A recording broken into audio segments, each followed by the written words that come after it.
Assalamualaikum warahmatullahi wabarakatuh. Ketemu lagi dengan saya, Sinta Aryani. Masih di pembahasan tentang pengenalan investasi di bab 1.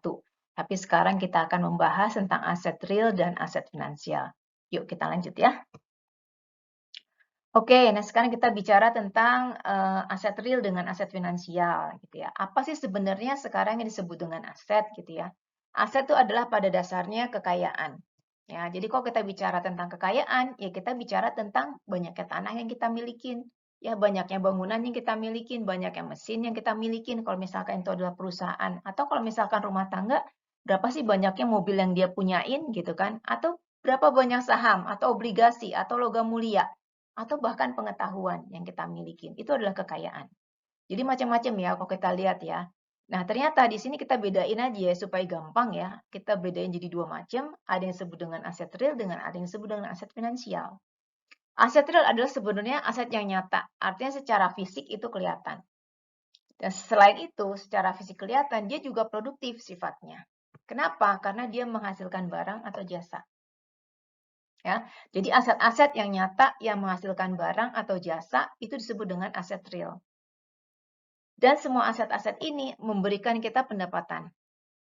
Oke, jadi aset real ini memberikan kita pendapatan. Nah, dalam sebuah perekonomian yang disebut dengan aset itu adalah yang disebut dengan aset real. Ya. Karena apa? Karena dia secara fisik secara langsung terlihat ya memberikan kontribusinya kepada perekonomian.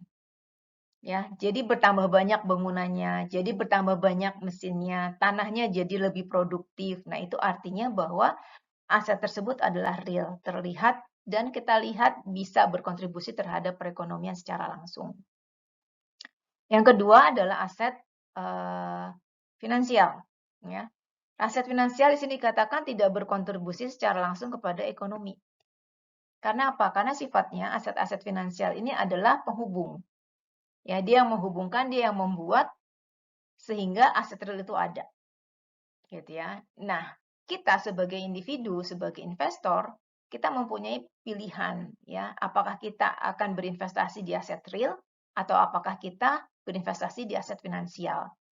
Keduanya adalah sama-sama investasi, cuma yang satu sifatnya fisik dan produktif dan menghasilkan sesuatu, yang satu lagi sifatnya nggak kelihatan, sifatnya nggak ada fisiknya, tapi juga bisa menghasilkan pendapatan untuk kita. Oke, jadi itu bedanya antara aset real dengan aset finansial. Oke, sekarang kita akan bahas tentang aset finansial ya. Apa itu aset finansial? Udah kita bahas tadi, dan sekarang kita mau lihat contoh-contoh dari aset finansial. Pada dasarnya, aset finansial itu dibagi jadi 3 macam. Ya. Yang pertama adalah aset finansial pendapatan tetap, yang kedua adalah ekuitas, dan yang ketiga adalah derivatif. Oke, pertama, kenapa disebut pendapatan tetap? Disebut pendapatan tetap karena aset tersebut memberikan pendapatan yang besarnya tetap untuk periode tertentu ya dari pemiliknya. Contohnya apa? Contohnya obligasi. Obligasi itu apa? Obligasi itu adalah surat utang perusahaan atau negara. Ya, jadi surat utang yang dikeluarkan oleh perusahaan atau negara. Nah, kenapa tadi saya katakan disebut pendapatan tetap? Ya karena kita akan mendapatkan pendapatan tertentu untuk setiap bulannya, untuk setiap periode dalam waktu tertentu. Ya, obligasi ini ada dua macam ya, ada obligasi yang dikeluarkan oleh pemerintah atau negara, ada juga obligasi yang dikeluarkan oleh perusahaan atau kita sebut dengan obligasi korporasi. Oke, nah sekarang kita bahas yang bagian kedua ya. Yang bagian kedua itu adalah aset ekuitas. Aset ekuitas itu adalah sebenarnya investasi yang bentuknya adalah kepemilikan.